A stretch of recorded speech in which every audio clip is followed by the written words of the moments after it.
Hello friends, welcome back to our channel. आज आपण बनवलं आहे अफगाण पुडिंग। तर चला तर याची रेसिपी बघूया आपण। याच्यासाठी मी घेतलेलं आहे अर्धा लिटर दूध। हे दूध जे आहे आपल्याला 15 ते 20 मिनिट थोडं आटवून घ्यायचं आहे। याला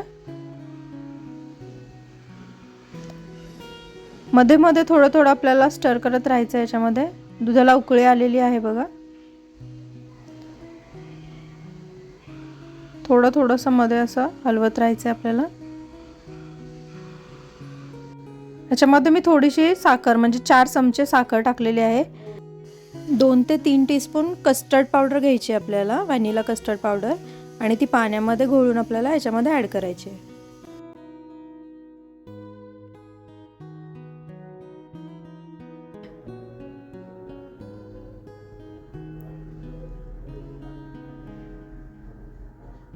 आपल्याला अशी कन्सिस्टन्सी हवी आहे बघा। एवढं थिक झालं की गॅस बंद करायचा आहे। कन्सिस्टन्सी दाखवते तुम्हाला, हे बघा, हे अशा कन्सिस्टन्सीवर हवं आहे आपल्याला। त्यानंतर दुसरा बाउल घ्यायचा आहे, त्याच्यामध्ये 200 ml कंडेन्स मिल्क घ्यायचे आहे आपल्याला।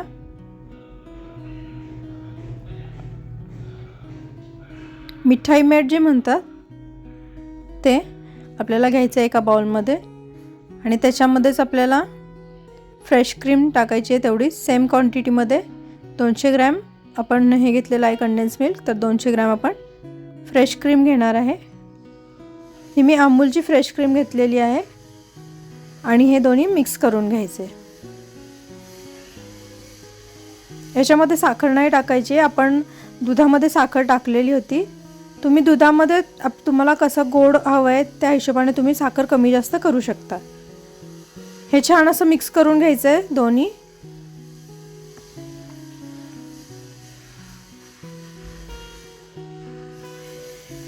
आता एक टीन घ्यायचं आपल्याला, आणि त्या टीनमध्ये आपण लेअर लावून घेणार आहे। थोडंसं मी कोमट दूध घेतलेलं आहे, त्याच्यामध्ये आधी ब्रेड स्लाइस मी डीप करणार आहे, आणि त्या अशा मी कंटेनरमध्ये ठेवलेल्या आहेत। त्यावर आपण आधी टाकणार आहे जे आपण कंडेन्स मिल्क आणि फ्रेश क्रीमचं जे बनवलं आहे मिश्रण, ते आपण पहिल्यांदा ॲड करणार आहे याच्यामध्ये।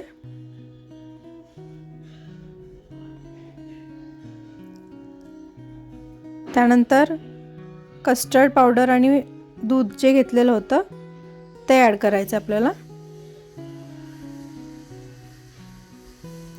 आणि क्रश केलेला पिस्ता याच्यावर आपल्याला टाकायचा आहे। तुम्ही बदामही टाकू शकता।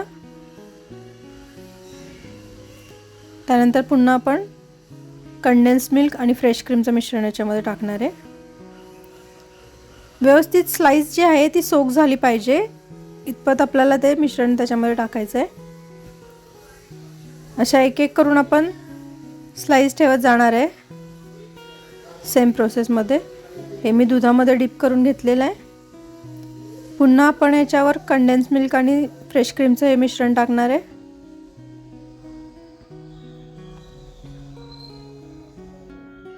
त्यानंतर आपण कस्टर्ड पावडरचं जे मिश्रण आहे ते ॲड करणार आहे याच्यामध्ये।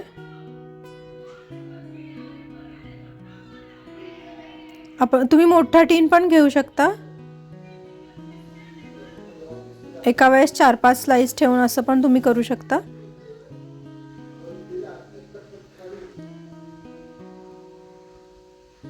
त्यावर आपण क्रश केलेला पिस्ता टाकायचा आपल्याला। पुन्हा दुसरी स्लाइस ठेवायची आहे,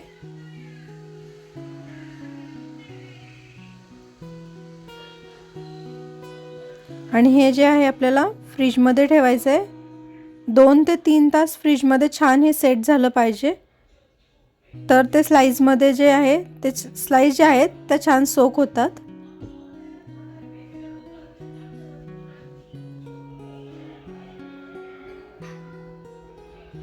बघा, आहे ना सोपं। तुम्ही पण ही रेसिपी नक्की एकदा ट्राय करा। झटपट बनणारी आहे आणि खूप टेस्टी बनते। हे तुमच्या घरी पाहुणे जरी येणार असेल तरी तुम्ही ही रेसिपी नक्की एकदा ट्राय करू शकता।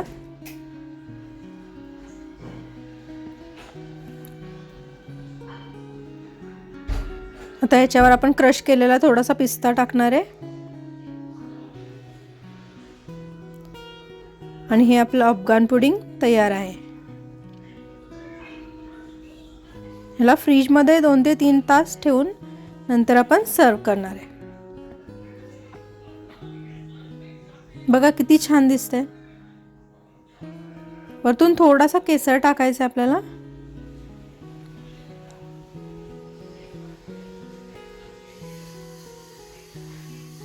अशा प्रकारे हे आपलं अफगाण पुडिंग तयार आहे. आतापर्यंत तुम्ही चॅनलला सबस्क्राईब नसेल केलं तर लवकर सबस्क्राईब करा. Thank you for watching.